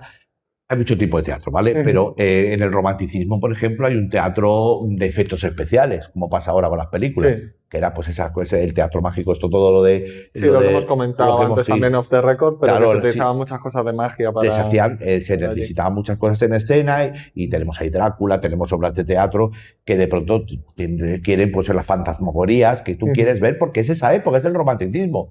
El terror nace en el romanticismo, ¿no? Y todas estas cosas. Y los fantasmas y los espectros y las falsas sesiones de espiritismo para no sé cuánto. Claro, y luego, antes de eso, pues tienes también una época, pero es ahí donde la cosa es más formal. Es cuando piden de pronto, no sé si en Molière, no sé qué, que se bajen los nobles del escenario. Los nobles se sentaban aquí, en el escenario también. Entonces, todo esto lo ves en la película de Cyrano. Y no sientes... Que es un barroco, esos bulle, comen, la gente grita. Hay que meter entremeses para entretener, hay que meter un trozo cómico porque la gente si no se me bajona. Hay que meter... Era por eso decía en Shakespeare in Love, cuando decía Arena, quiero ver una obra de teatro que realmente refleje. Ahí sí, ahí de pronto con Lope de Vega, con la regla de las 3 unidades y con Shakespeare y tal, de pronto, hostia, esto es serio, hostia. Pero era un show. Porque sientes que hay un cambio con la luz eléctrica. Es decir, porque antes de eso, todos los espectáculos eran de calle. O sea, el Globe de Londres, entrabas, pagabas una entrada, pero yo siento que la sensación es muy diferente a cuando entras... Mira, el uso de la luz en escena. O sea, que tú puedas hacer teniendo una luz, un candle, o sea, no tienes... que puedas apagar, solamente ya que puedas apagar los patios el patio de butacas. Sí, pero que la iluminación, todo el mundo se busca la iluminación. Pero es que fíjate, no solo en ese elemento de iluminación, sino en el elemento sonoro de la voz, el trabajo del artista, cómo tenía que hablar, el trabajo de cómo tenías que hablar, cómo tenías que moverte. Hemos hablado antes de la historia hemos hablado antes de la calle, de la comedia del arte, que se hacía en la calle. Para hacer comedia del arte tienes que tener una serie de trucos, que son unos movimientos con el cuerpo y la cara, que tienen que ir en contramovimientos porque tengo que sujetar con esta mano a cierto sector del público y decir, no os abandono, ahora vengo a por vosotros y me escucháis. Y no sé cuánto. Esto es todo el rato. Y encima a lo mejor solo tienes máscara, con lo cual ya la cabeza se está moviendo de otra manera. Claro, que el trabajo de máscara también estos elementos desaparecen con el realismo, con la idea de un poco de hacer el teatro que parezca la verdad, muy bien, de acuerdo. Pero también me dijo algún director, la gente viene a ver el teatro prodigios, quiere ver cosas que no, a veces quiere sorprenderse. Y yo creo que la gente, una de las cosas que tengo muy buenas en teatro es la voz. Entonces la gente yo creo que dice, coño, qué bien suena. O antes se decía, qué bien pisa. Que es cuando un actor se mueve en escena y dices tú, coño, hay algo ahí que esto no lo puedo hacer yo. Claro, eso también es el prodigio. Yo creo que es una cosa de la que bebe la magia. De nadie no, si todo el mundo supiera hacerlo, coño, el problema muchas veces que bebe de la magia es cuando se populariza tanto, todo el mundo sabe los trucos. Entonces es una cosa como dices, Dios mío. Sí, claro. Pierde ese parte de misterio por ese lado. Pero bueno. Pues no, Plaza de Agustín, ha sonado que está la conferencia.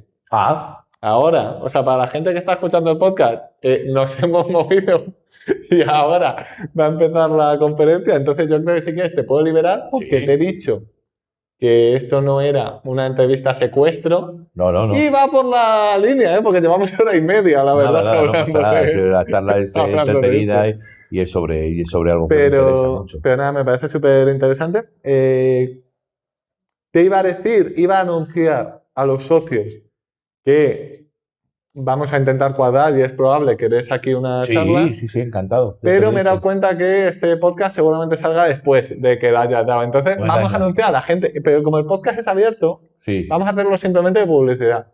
Si estuvieras en el círculo, si estuvieras o estuvieses, que se usa muy poco, hubieses disfrutado de la charla que probablemente diera o diese Agustín. Pero bueno, un placer. Muchas gracias. Creo que ha quedado muy interesante. Eso, la idea de combinar simplemente otras artes y que la gente que lo escuche... Importante, exactamente, beber de otros sitios, de otras fuentes, sí. Sí, yo creo que la gente que lo escuche, bueno, que sea eso, consciente de investigar por otros lados. Y nada, muchísimas gracias, un placer. A vosotros. Y ya sabéis, si queréis más información, pues os esperamos en el Círculo Mágico de Madrid.